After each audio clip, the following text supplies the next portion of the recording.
உத்தரப்பிரதேசத்தில் கிடையாது, வேறு எங்குமே கிடையாது என்பதுதான் சரித்திரமும் கணக்கும் டாட்டாவும் சொல்லுகிறது.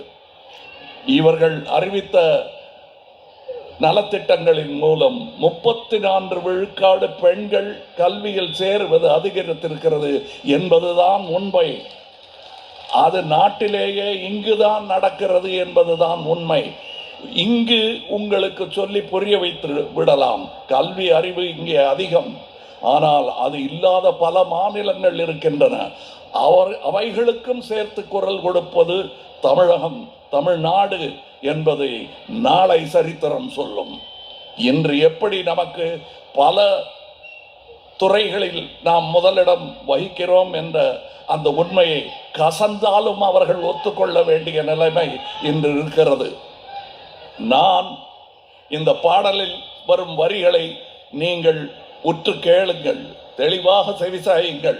உங்கள் வீடு வந்து அடையும். அதற்காக எழுதப்பட்ட பாடல். உங்கள் வீடு தேடி வரும் அந்த பாடல். அதன் வரிகளை நீங்கள் பார்த்தால் என் கோபம் புரியும். இந்த மேடையில் யாரையும் வையவோ திட்டவோ நான் வரவில்லை.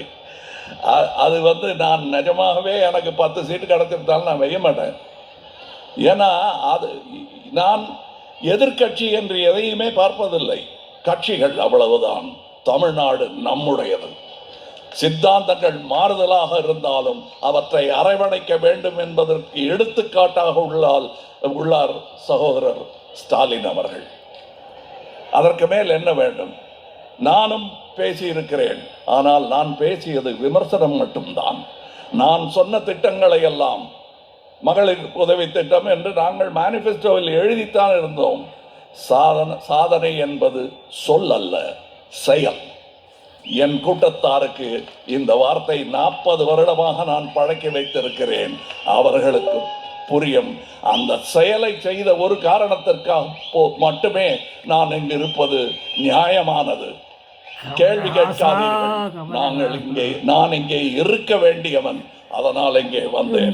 ஒரு சின்ன கதை. 21 வயதாக இருக்கும் போது இவருடைய தந்தையார், நீ ஏன் இன்னும் திமுக கழகத்தில் சேரவில்லை என்று ஒரு டெலிகிராம் அனுப்பி இருந்தார்கள். எனக்கு பதில் சொல்ல அன்று தைரியம் இல்லை. இன்று நான் இந்த குடும்பத்தில் சேர்ந்து விட்டேன் என்பதுதான் உண்மை. எனக்கென்று ஒரு தனி கட்சி இருக்கிறது என்றேன். வைத்துக் கொள்ளுங்கள், ஆனால் எங்களுடன் இருக்க வேண்டும். திராவிடம் வளர வேண்டும், பெருக வேண்டும், வெல்ல வேண்டும் என்பதற்காக நீங்கள் எங்களுடன் நிற்க வேண்டும் என்று சொன்ன அந்த பெருந்தன்மையைத்தான் இங்கே சகோதரியாரும் சுற்றி காட்டினார். இன்று இந்த கூட்டத்தில் 30,000 பெண்கள் நடந்திருக்கிறார்கள். முன்னோடி உதாரணமாக நீங்கள் நடந்திருக்கிறீர்கள். இந்த கலைப்பை மறப்பதற்காக நான் சொல்லவில்லை. நாளைய சரித்திரத்தை நீங்கள் எழுதிவிட்டீர்கள் என்பதை நினைவுபடுத்துகிறேன். இந்த வேர்வையெல்லாம் வீணாகாது.